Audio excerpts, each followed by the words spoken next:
Et ils ont envoyé une délégation à la suite de leur délibération pour attirer l'attention des parlementaires français. Ils ne doivent pas se laisser abuser par une minorité d'élus africains, des bourgeois, qui veulent remplacer les Européens, les Français, dans l'exploitation et la surexploitation de leurs propres frères. Leurs arguments ont porté. Et nous avons vu avec beaucoup de tristesse Herriot descend de son siège présidentiel pour prendre la parole et demander le rejet du titre 8 qui nous avait donné tant d'espoir.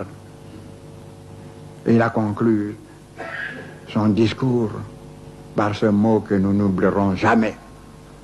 La France ne veut pas devenir la colonie de ses colonies.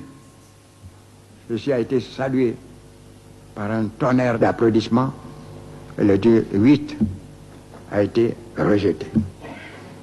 Alors nous nous sommes réunis pour tirer la leçon de ce débat. Et nous sommes dit, avec une apparente de raison, ils ont dénoncé à ce que nous étions élus seulement par une minorité d'Africains. Or, ce n'est pas nous qui avions établi le collège électoral. Ce sont les colons qui, voulant avoir un nombre restreint, facile à influencer, ont trié sur le volet la liste des électeurs au niveau de nos territoires d'outre-mer. Nous avons donc demandé à ce que nous soyons appuyés par un grand mouvement africain, un grand mouvement populaire qui pourrait soutenir notre action au Parlement français. Prolonger l'action que nous-mêmes nous venons de mener dans la diversité, puisque aussi bien nous étions les uns avec les communistes, Philippe Boseko et moi, les autres avec la SFIO, d'autres avec le MFP, d'autres avec le Parti radical socialiste. Donc nous aurons un mouvement populaire en Afrique, indépendant de toute formation politique métropolitaine. Soulignons cela. Et dont les élus seront autorisés pour plus d'efficacité de leur action à s'inscrire dans telle ou telle formation politique française. Voilà les raisons qui ont motivé la création du RDA, le Rassemblement démocratique africain. Nous étions tous unanimes à inviter toutes les populations de l'ancienne Afrique équatoriale, Afrique occidentale, à se retrouver sur la demande expresse de Philippe Dabo Sissoko à Bamako, sur le bord du Niger.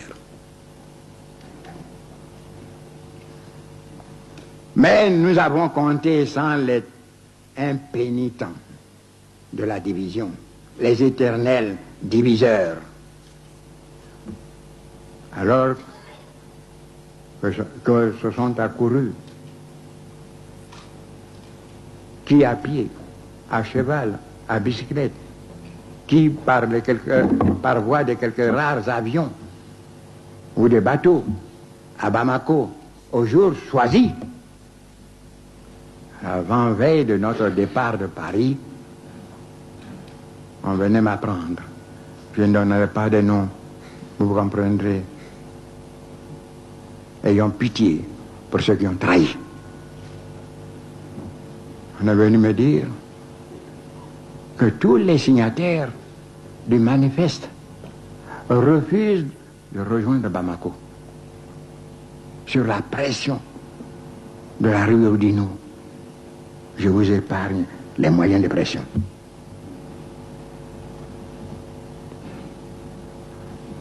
Et me voici tout seul.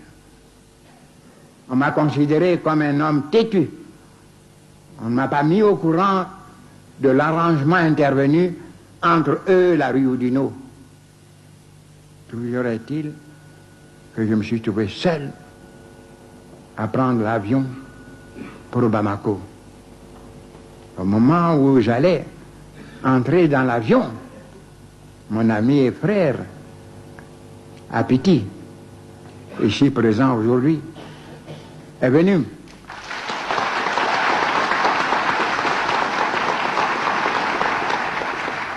me dire fraternellement, tu as toujours douté de moi. Mais aujourd'hui où tout le monde t'abandonne, je viens avec toi à Bamako.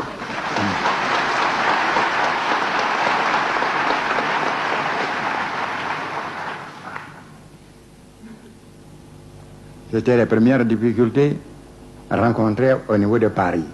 D'autres nous attendaient dans la capitale de l'ex-Soudan français, aujourd'hui Mali.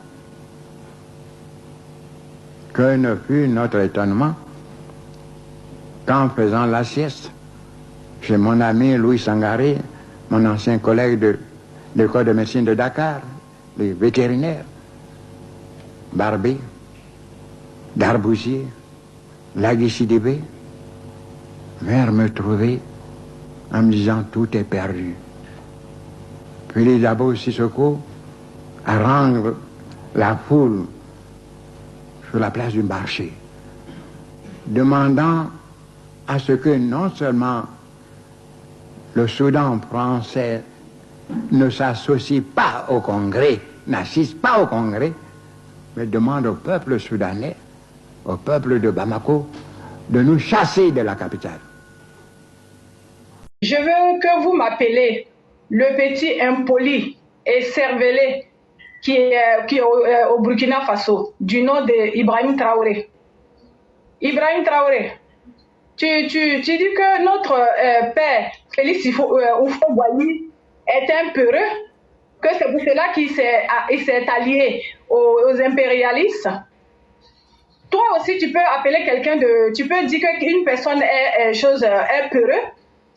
On t'a vu, hein, toi, hein? Petit batramor là, petit comment on appelle là, sale, un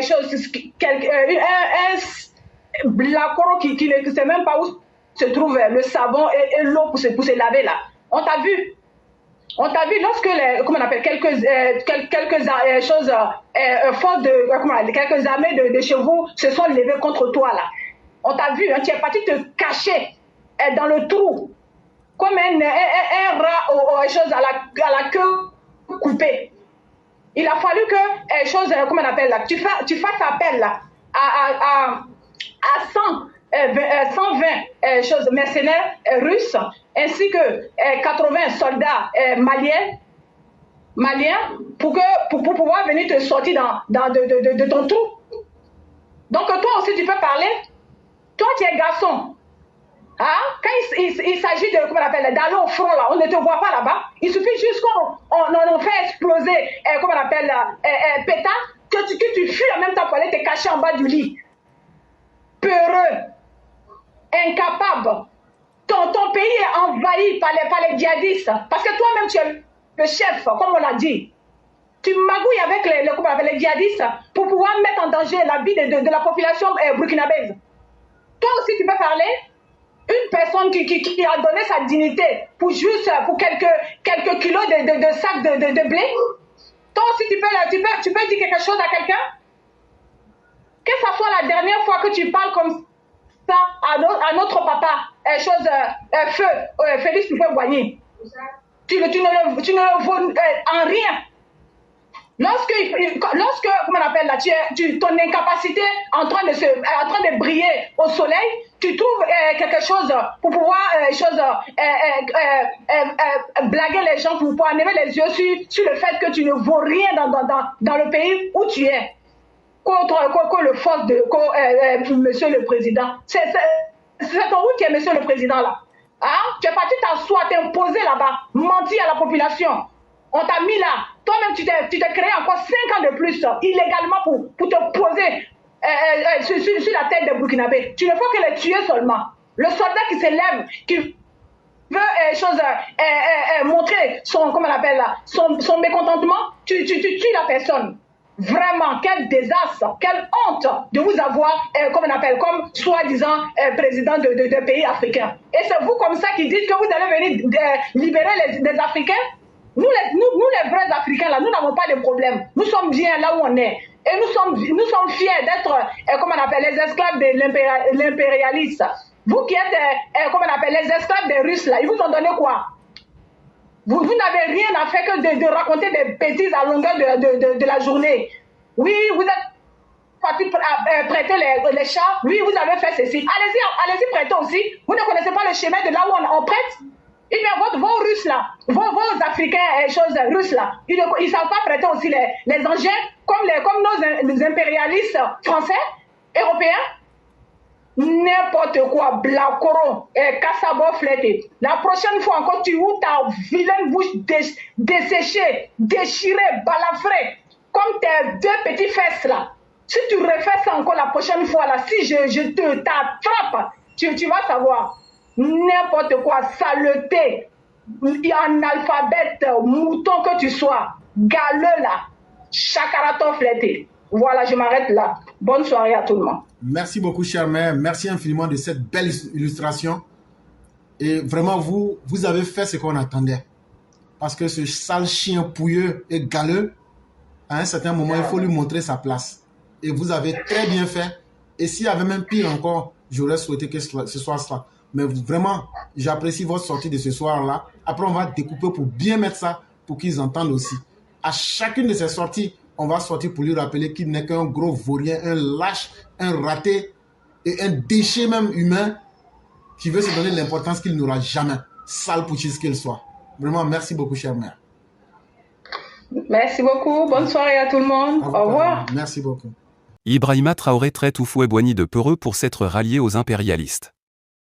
Ibrahim Traoré, chef de la transition burkinabé, traite Houphouët-Boigny de peureux pour s'être rallié aux impérialistes. Houphouët a eu peur et il s'est rallié à l'impérialisme. Ils l'ont utilisé, a lancé Ibrahim Traoré, critiquant ainsi le père de l'indépendance de la Côte d'Ivoire. Après avoir exprimé des griefs contre le gouvernement ivoirien, dans l'attente de preuves de déstabilisation de son pays, Ibrahim Traoré, chef de la transition en cours au Burkina Faso, a ouvert un nouveau front en qualifiant le père de l'indépendance de la Côte d'Ivoire de lâche et épeureux, qui se serait allié à l'impérialisme et aurait été utilisé à cet effet, au détriment des intérêts des peuples africains. Sous le prétexte de l'intégration en Afrique. Lors de la journée commémorative de l'édition 2024 de la Journée internationale de la jeunesse, placée sous le thème Intégration, sécurité, paix et développement, rôle de la jeunesse africaine, le vendredi 9 août 2024 à Ouagadougou, le chef de la transition au Faso a critiqué la posture du premier président ivoirien. Alors que la Côte d'Ivoire demeure un modèle de développement et de stabilité grâce à la politique menée par le président Félix Houphouët-Boigny, le capitaine Ibrahim Traoré a réitéré à son sujet les discours révolutionnaires et populistes autrefois tenus par Sékou Touré et par d'autres figures africaines dans leur lutte contre le colonialisme et ses soutiens présumés en Afrique. Il a expliqué que, suite à l'assassinat de Biaka Boka par les colons, Félix Houphouët-Boigny aurait pris peur et décidé de collaborer avec les impérialistes, suggérant ainsi qu'il ne s'agit pas d'un bon exemple. Le soutien de Gbagbo à Houphouët. Pour rappel, l'ex-président ivoirien Laurent Gbagbo avait soutenu la rupture entre le père fondateur de la nation ivoirienne et le Parti communiste français. Cette posture est présentée par le putschiste de Ouagadougou comme une trahison et un ralliement du président Houphouët à la cause impérialiste et colonialiste. Procès de la démocratie et des libertés individuelles. Par ailleurs, Ibrahim Traoré a de nouveau critiqué la démocratie et tenté de justifier théoriquement les restrictions des libertés opérées dans son pays. Selon lui, la liberté individuelle n'existe pas, la liberté est collective. Si vous êtes libre de parler comme vous voulez, l'autre aussi est libre de répondre comme il veut.